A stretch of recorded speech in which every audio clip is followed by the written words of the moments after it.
מה טובו אוהליך יעקב משכנו. Shalom a todos, este é o programa As Vozes da Techuvá.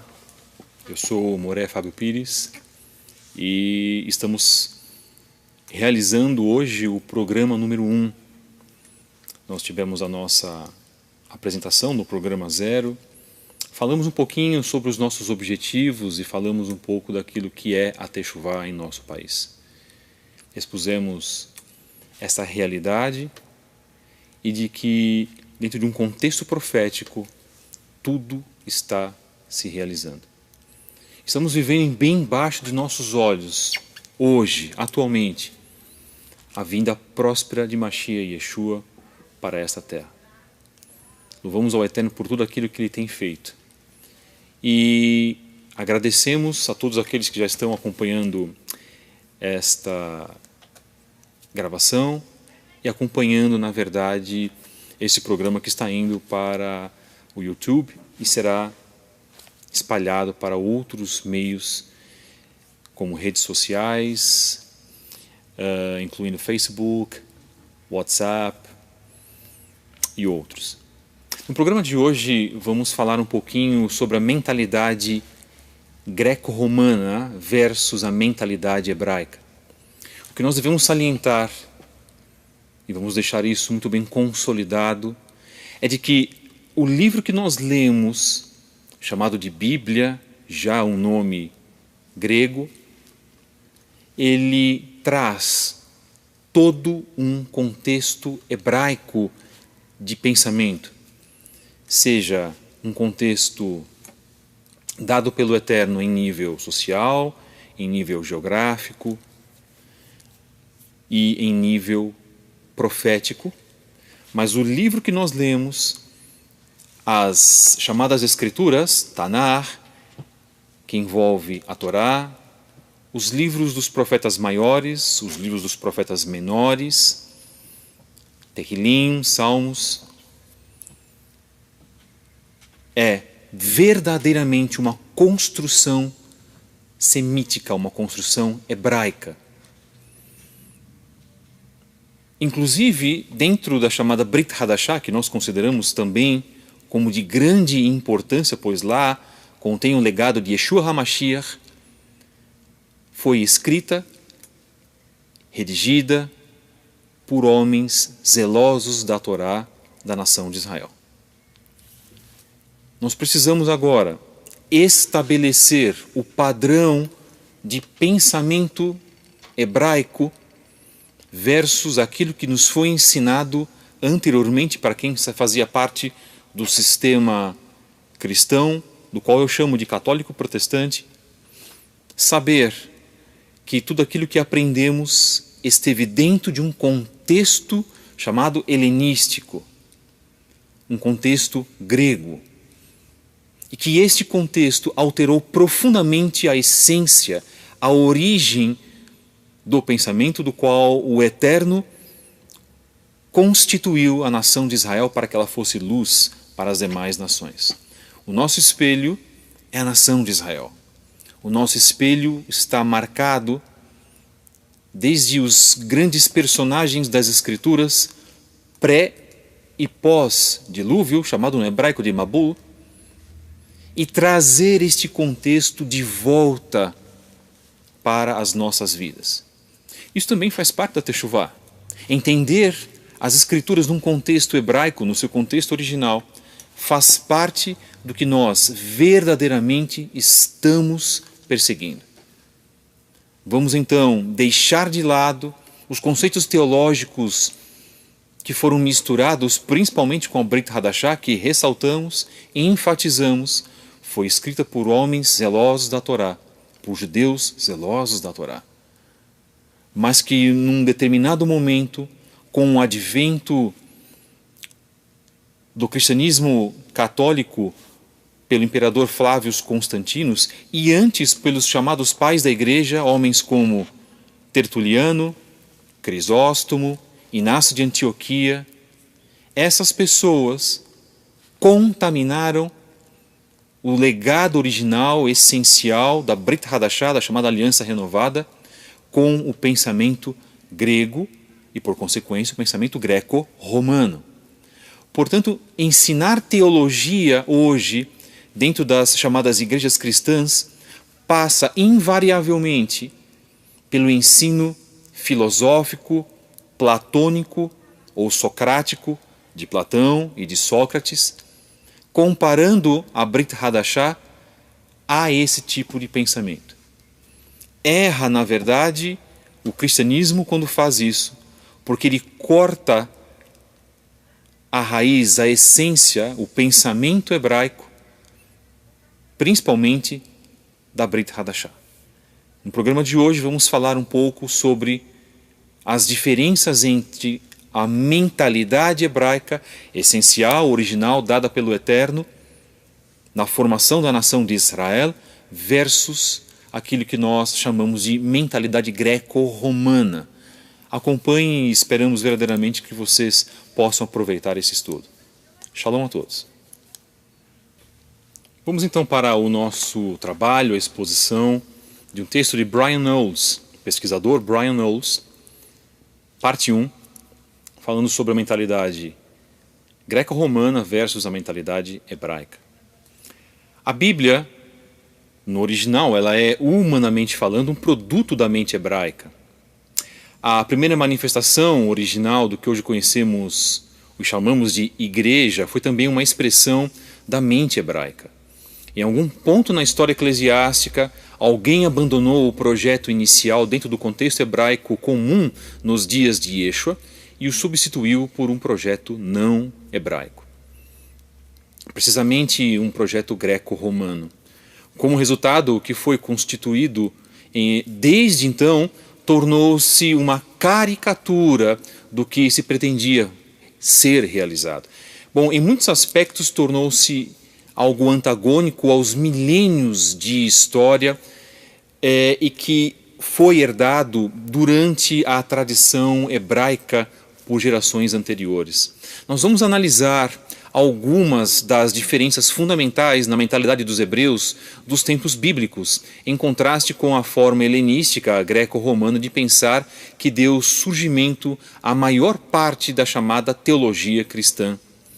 William Barrett explica as diferenças fundamentais entre a mente hebraica e a mente helenística. Fazer versus o saber.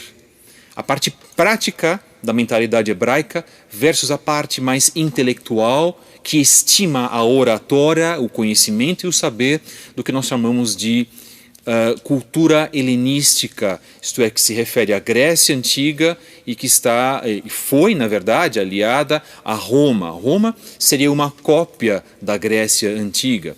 Bem, abre aspas, a distinção é decorrente da diferença entre o fazer e o saber. A mentalidade hebraica está preocupada com a prática do comportamento correto, que é de suma relevância. Em contraste, a helenística se preocupa com o conhecimento. O saber tem relevância sobre o fazer. Bem, sendo assim, a mentalidade hebraica ela exalta as virtudes morais como uma substância superior para uma vida significativa, enquanto que a helenística exalta as virtudes intelectuais, o contraste entre a prática e a teoria, entre o homem moral e o chamado homem teórico e intelectual. Para termos uma ideia, o cristianismo em si, ele recebeu toda a herança dos grandes oradores gregos e romanos. Ele recebeu, na verdade, toda a herança que já tinha sido dada a grandes homens do saber, não é? Grandes oradores como Heráclito e filósofos como Platão, Sófocles e Sócrates. O que nós precisamos entender é que não podemos adaptar os conceitos hebraicos a uma mentalidade helenística. Sobre isso vamos falar um pouquinho de uma outra maneira quando falarmos melhor sobre os macabeus. No judaísmo bíblico é justamente o oposto. Como Dennis Prager escreveu, abre aspas, a crença em Adonai e o agir eticamente deve ser indissociáveis. indispensáveis. Adonai exige um comportamento correto mais do que qualquer outra coisa, incluindo a liturgia e uma crença correta. Bom, foram os chamados cristãos gentios que, na verdade, influenciados pela filosofia grega, que intelectualizaram e sistematizaram a doutrina original. O pior de tudo é que eles mudaram essa doutrina de forma radical.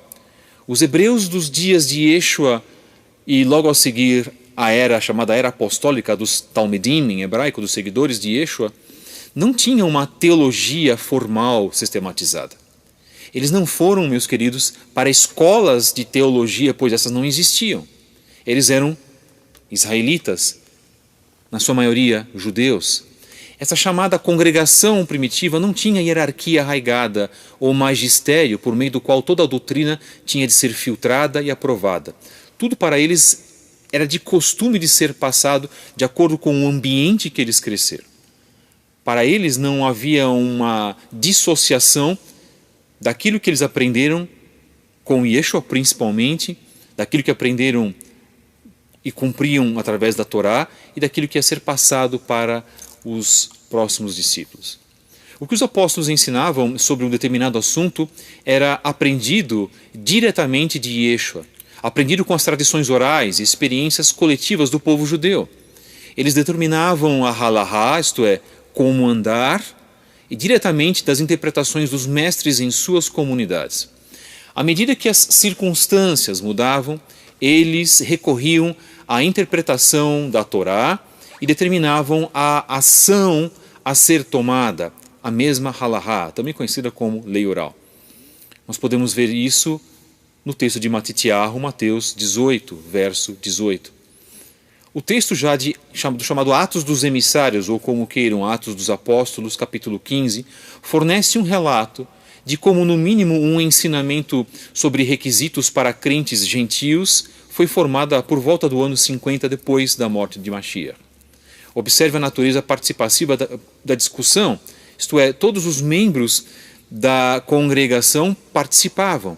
Isso está marcado em Atos, capítulo 15, versos 4, 12 e 22. E não apenas uma elite estava envolvida nas decisões.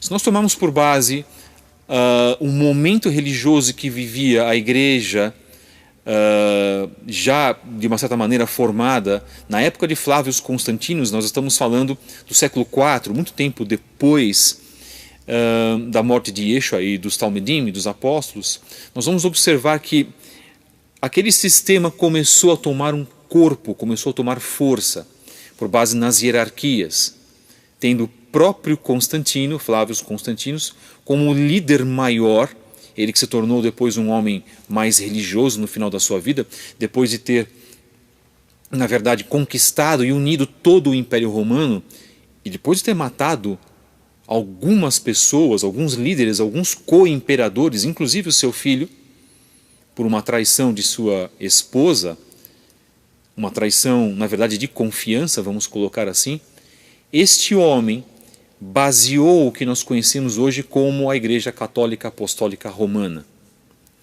Voltando, para muitos de nós ocidentais, a mentalidade hebraica ela é tão estranha e impossível de compreender que, ao estudar as escrituras hebraicas, rapidamente pulamos de volta para a zona de conforto e do modo helenístico. Naturalmente, ao tentarmos interpretar um texto hebraico com a nossa ótica ocidental, que é uma ótica helenística, nós consequentemente estaremos no mínimo distorcendo esse contexto. Note que a maior parte do chamado Velho Testamento, o Tanar, foi escrito em hebraico, e há fortes indícios de que as cartas escritas na Brit Hadashah foram originalmente escritas em hebraico e depois traduzidas para o grego. Nós defendemos isso aqui. A nossa linha de pensamento é que foram escritas em hebraico. Nós temos uma prova do texto de Matitiahu que está em um dos museus de história de Londres. A prova é que esse texto está escrito em hebraico.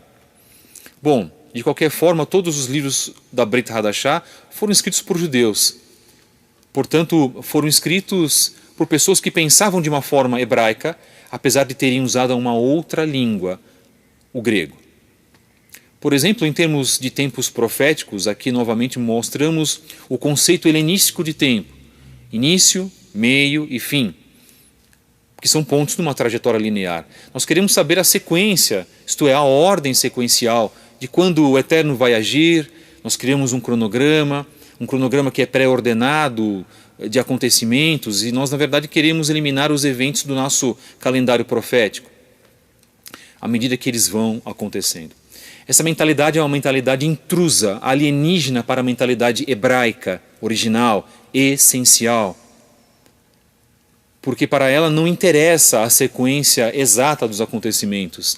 O que interessa é se o Eterno vai agir, a maneira que ele vai agir, e a leitura do templo, ela é cíclica, não uma leitura do templo linear. Na teologia ocidental, às vezes, abandona-se a interpretação literal das Escrituras em favor de interpretações alegóricas. Isso também é tipicamente greco-romano. A interpretação alegórica, ela abre portas para uma infinidade de exposições criativas que deixa o estudante das Escrituras confuso e muitas vezes desorientado. Observamos a enorme quantidade de livros que foram escritos, na verdade, sobre centenas e centenas de temas escriturais, analisados sob uma ótica cristã, analisados sob uma ótica helenística. Vamos citar um texto muito importante de Romanos 3, que diz: e aos judeus foram entregues os oráculos do conhecimento do Eterno. Portanto, confiando nisso, naquilo que o Talmid Shaul HaShaliach, conhecido como apóstolo Paulo, disse, ele como sendo da tribo de Benjamim, mas reconhecidamente como judeu, ele sabia das duas mentalidades, era um homem também que tinha cidadania romana, conhecia as duas mentalidades, sabia então falar para a mentalidade greco-romana. Ele discursava para os romanos e o final da sua vida se passou em Roma. O que nós precisamos nos ater é que nosso mundo que vivemos, ele é totalmente permeado com o pensamento e com o intelectualismo greco-romano. Quando nós teríamos a obrigação de entender as Escrituras e também a Brit Hadashah através de uma ótica judaica, isto é, a ótica original. Vamos então abordar agora como funciona a mentalidade hebraica em detrimento da mentalidade greco-romana. Vocês vão se reconhecer, muitos de nós vamos nos reconhecer nisso, mas temos a incumbência de mudar essa mentalidade, porque assim o Eterno nos determina. Lembrando que as Escrituras não foram escritos, os textos não foram escritos por romanos e nem por gregos, não foram escritos a mandado de Alexandre o Grande, por exemplo, mas foram escritos, na verdade, por homens que foram determinados pelo Eterno a narrarem todos os acontecimentos da nação de Israel. O que nós precisamos, na verdade, fazer é entender esse texto sobre uma ótica hebraica, vamos colocar assim, sobre uma ótica essencial, para que não cometamos os erros como tem cometido o sistema cristão, o sistema católico protestante, de interpretação pessoal e de retirar, numa atitude, vamos colocar, até antissemita, retirar a essência, o padrão original. Bem, vamos elaborar alguns temas ou subtemas do nosso assunto. No contexto greco-romano, a vida é analisada em categorias precisas. No contexto hebraico, toda a vida se mistura em todos os aspectos. No sistema greco-romano existe uma divisão clara entre o natural e o supernatural, ou chamado sobrenatural. No contexto hebraico, esse supernatural afeta toda a vida. No contexto greco-romano, a lógica está em um bloco com uma única solução como resultado final. No contexto hebraico, a lógica está em bloco com várias soluções, como resultado final dependendo da perspectiva. Bem, na sequência, o contexto greco-romano nos dá uma leitura do tempo linear. O conceito, na verdade, hebraico nos dá uma leitura do tempo numa forma cíclica. O contexto greco-romano nos fala sobre a orientação para o futuro próximo. O contexto hebraico nos dá a orientação para lições da história. Mais uma vez, o contexto greco-romano fala sobre o tempo, que ele seria linear e dividido em segmentos preciosos, ou mais precisos. Cada evento é um novo acontecimento. O contexto hebraico é o tempo, ele é cíclico. Eventos similares constantemente reaparecem. O que foi, isso é o que há de ser. O que se fez, isso se fará, de modo que não há nada de novo debaixo do sol, segundo Shlomo HaMelech em Eclesiastes, Mishlei 1, verso 9. No contexto greco-romano, nós temos o que conhecemos como individualismo. No contexto hebraico, existe a importância em ser parte do grupo. O grupo é fundamental. No contexto greco-romano, nós temos a igualdade das pessoas. Já no contexto hebraico, nós temos um valor que vem de um lugar onde há hierarquias. Lembrando que o contexto sobrenatural do eterno, o Shamayim, os céus, funciona através de hierarquia. Bem, no contexto greco-romano, a concorrência é muito boa. Mas no contexto hebraico, a competição é um mal. O melhor é a cooperação entre os indivíduos. No contexto greco-romano, o universo é centrado no homem. Já no contexto essencial hebraico, o universo é centrado no eterno, na tribo, isto é, na família. Já no contexto greco-romano, o valor da pessoa com base em dinheiro, bens materiais e poder é elevado em níveis altíssimos. No contexto hebraico, esse valor é derivado das relações familiares. Na sequência, o contexto greco-romano nos diz que a vida biológica é sagrada. Já o contexto hebraico nos diz que a vida social é extremamente importante. O contexto greco-romano diz que a aleatoriedade, mas a causa e efeito determinam o que acontece na vida. O contexto hebraico diz que o eterno é a causa de tudo em seu universo. O contexto greco-romano diz que o homem domina toda a natureza através da compreensão e aplicação das leis da ciência. Já no contexto original hebraico, o eterno domina todas as coisas, portanto, o relacionamento com ele determina o resultado dos acontecimentos. Mais uma vez, o contexto greco-romano nos diz que o poder é obtido por meio dos negócios, da política e das influências. No contexto hebraico, nós temos que o poder social é o resultado de padrões pré-ordenados pelo Criador. No contexto helenístico, greco-romano, tudo que existe é o material. Já no contexto hebraico, o universo está repleto de seres espirituais poderosíssimos. No contexto greco-romano, a história grava fatos objetivos e cronológicos. Já no conceito original, nós temos que a história é uma tentativa de preservar verdades significativas, de formas significativas e memoráveis. Não necessariamente fatos são os objetivos. No contexto greco-romano, nós temos que a mudança é progresso, e isso é bom. Já no contexto hebraico, a mudança é ruim, porque nós temos uma destruição das tradições. Atentamente para esse tema. Como o mundo ocidental destrói os conceitos escriturais, os conceitos bíblicos, fazendo com que as congregações se adaptem ao momento em que se vive, fazendo com que o mundanismo impregne toda a congregação, todo um sistema cristão.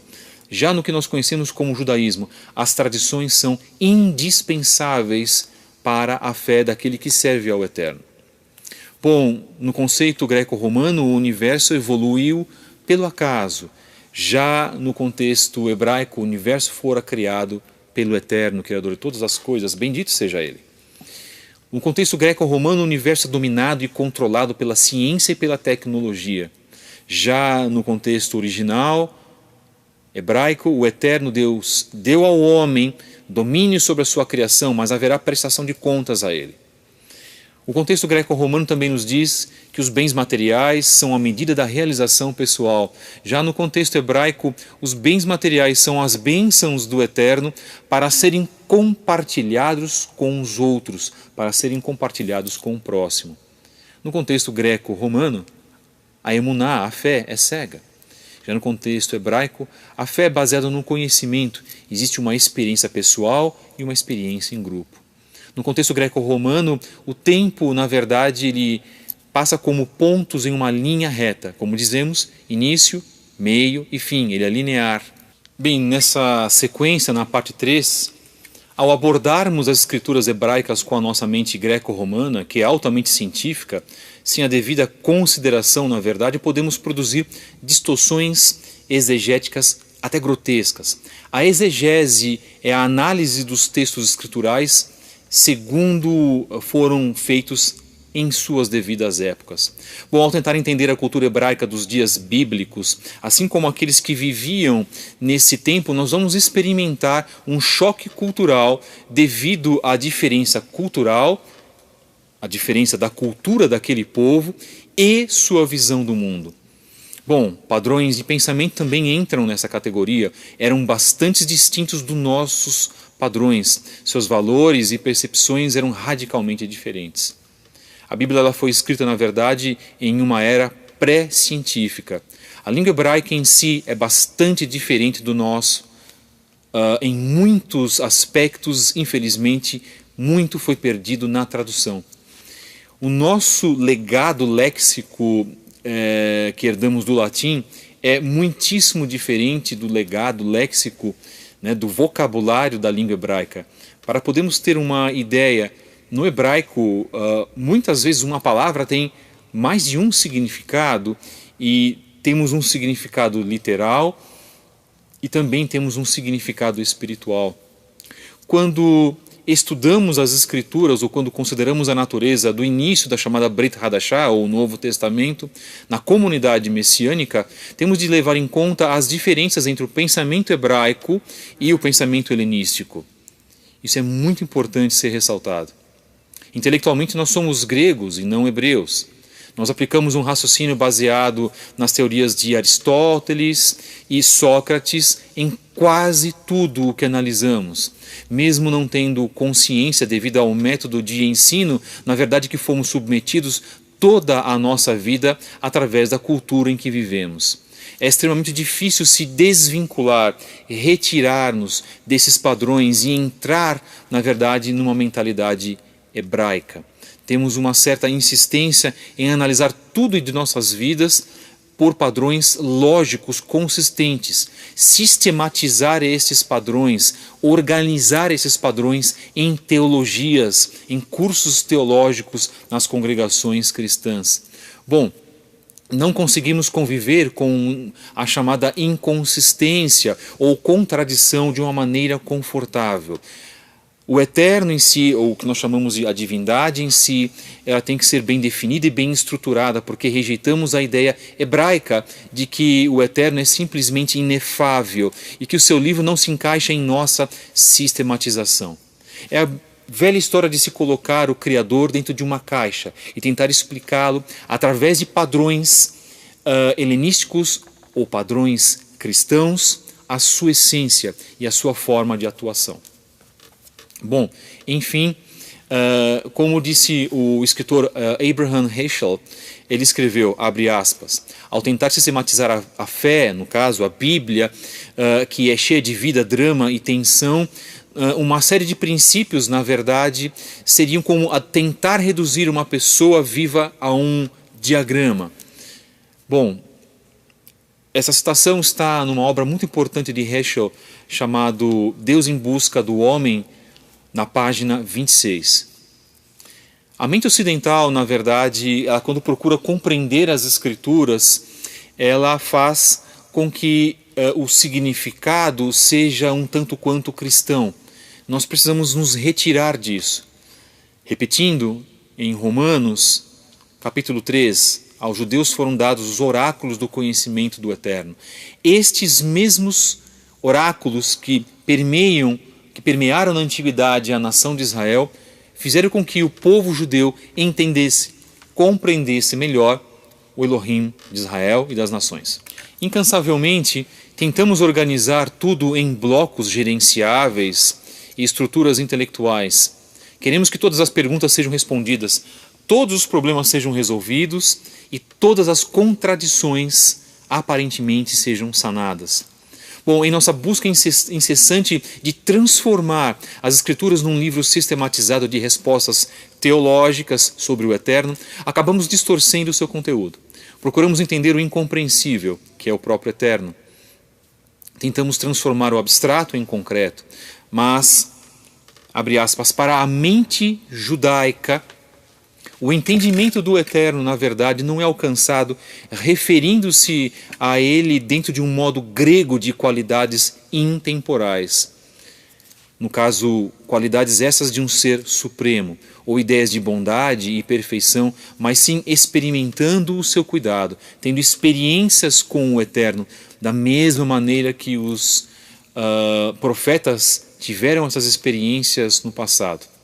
Em outras palavras, o eterno não é conhecido no abstrato, mas em situações específicas em que ele afirma ou se afirma como o eterno sobre a vida de cada um de nós. Bom, o eterno é aquilo que ele se revelou ao homem, não que nós vamos teorizar a seu respeito.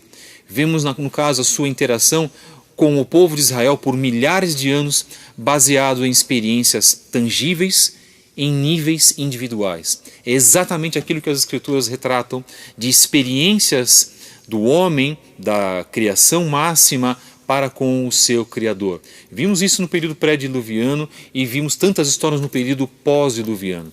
Na verdade, os relatos dos vários livros do Tanar são marcados pela constante experiência pessoal com o Eterno, seja em tragédias para exortar a nação de Israel, ou seja em temas de sabedoria que funcionam principalmente para a nossa própria vida. Na sequência, se nós quisermos entender a Bíblia, o que significa ser um seguidor de Yeshua HaMashiach, então teremos que entendê-la de maneira hebraica, não de maneira helenística. Bom, isso vai exigir uma mudança de paradigma filosófico, uma mudança intelectual de nossa parte. Isso vai significar abordar as Escrituras a partir de um ângulo totalmente diferente. Abraham Heschel também escreve que, abre aspas, os gregos, eles aprendiam na verdade a fim de compreender, os hebreus aprendem a fim de reverenciar, e o homem moderno aprende a fim de fazer uma utilização, ele aprende a fim de usar. Na mesma obra de Abraham Heschel, na página 34. Finalizando esse trabalho, nós queremos uma religião de utilidade. Queremos técnicas que podem ser aplicadas conforme cada situação que experimentamos. Lembrando, segundo o texto que nós estamos lendo. Vemos tudo de uma maneira muito técnica, orientada, na chamada igreja hoje em dia, como 3 passos para se crescer espiritualmente, ou 10 consequências para ser uma pessoa melhor ou ter um bom relacionamento com o seu próximo. Queremos técnicas variadas para tudo em nossas vidas. Queremos sistematização, queremos estruturar, sistematizar o nosso relacionamento com o próximo e com o eterno, através de um chamado calendário profético. Bom, algumas pessoas querem saber para que elas possam ter algo a fim de comercializar, e muitos cristãos, na verdade, também têm essa necessidade do comércio. Bom, esses são aqueles que procuram crescer com a piedade ou com a religião, segundo mesmo aquilo que é mencionado em Timóteo, ou 1 Timóteo capítulo 6, verso 5. Buscamos técnicas cristãs de cura interior, cura exterior, prosperidade financeira e assim por diante. Em nossa cultura temos, na verdade, comercializado de tudo, incluindo o cristianismo. Infelizmente, não se prega as boas novas, as beserot do Eterno, chamado Evangelho, como dito pelos cristãos. Não se curam tantos enfermos, na verdade não se expulsam tantos demônios e não se fazem tantos discípulos. O que precisa ser, na verdade, tocado, o que precisa ser objetivado é que muitos aplicam boa parte dos seus esforços vendendo parafernália cristã, como folhetos e as chamadas bugigangas. Faz-se música não para adorar o Eterno, mas para se vender CDs. Evangelistas são escolhidos para pregar porque sabem atrair multidões. Bom, devemos colocar isso numa contraposição, num antagonismo, porque nos dias em que o movimento de Yeshua era conhecido como a seita dos nazarenos, como narramos em Atos capítulo 24, versos 5 e 14, ser um messiânico ou ser um nazareno estava relacionado diretamente com a proximidade com o Eterno. Devemos considerar, meus queridos, que o que nós precisamos é voltar às raízes hebraicas, trabalhar, na verdade, aquilo que nos é dado, para que possamos verdadeiramente, baseados nesse pensamento original, pois isso também faz parte da Teshuvá, nos limparmos de todo e qualquer tipo de ranço que não esteja ligado à essência original, à essência semítica, à essência hebraica. Com esse estudo estamos, de uma forma muito pequena, na verdade, abordando um tema tão importante que trata do nosso relacionamento com o Eterno e do nosso relacionamento com o próximo, através de um entendimento macro e de um entendimento essencial das Escrituras. É necessário se mudar o pensamento, é necessário se mudar a nossa capacidade para servir ao Eterno, é necessitado se mudar o tipo de pensamento que rege as nossas vidas. Ou nós assumimos uma postura do legado judaico, tendo como bases a cultura, o nível social, o exemplo dos sábios de Israel e o exemplo do maior que já existiu em Israel, Rabi Yeshua HaMashiach, ou nós ficamos estagnados, presos a conceitos principalmente filosóficos, socioculturais, materialistas, que nós mesmos inventamos. Fica então, na verdade, aquilo que nós pretendemos propor a todos vocês. Que o Eterno nos abençoe verdadeiramente em nome de Yeshua HaMashiach.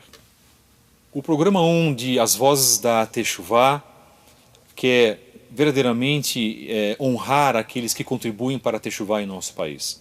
Queremos divulgar uma obra muitíssimo importante, chamada Judaísmo Nazareno, do autor Tzadok Ben Derech, ele que é, na verdade, um líder, um moré, um rosh de sua comunidade no Rio de Janeiro, e que fez esta obra, Judaísmo Nazareno, que retrata toda a vida dos chamados messiânicos ou nazarenos, dos que seguiam o judaísmo ensinado por Yeshua HaMashiach.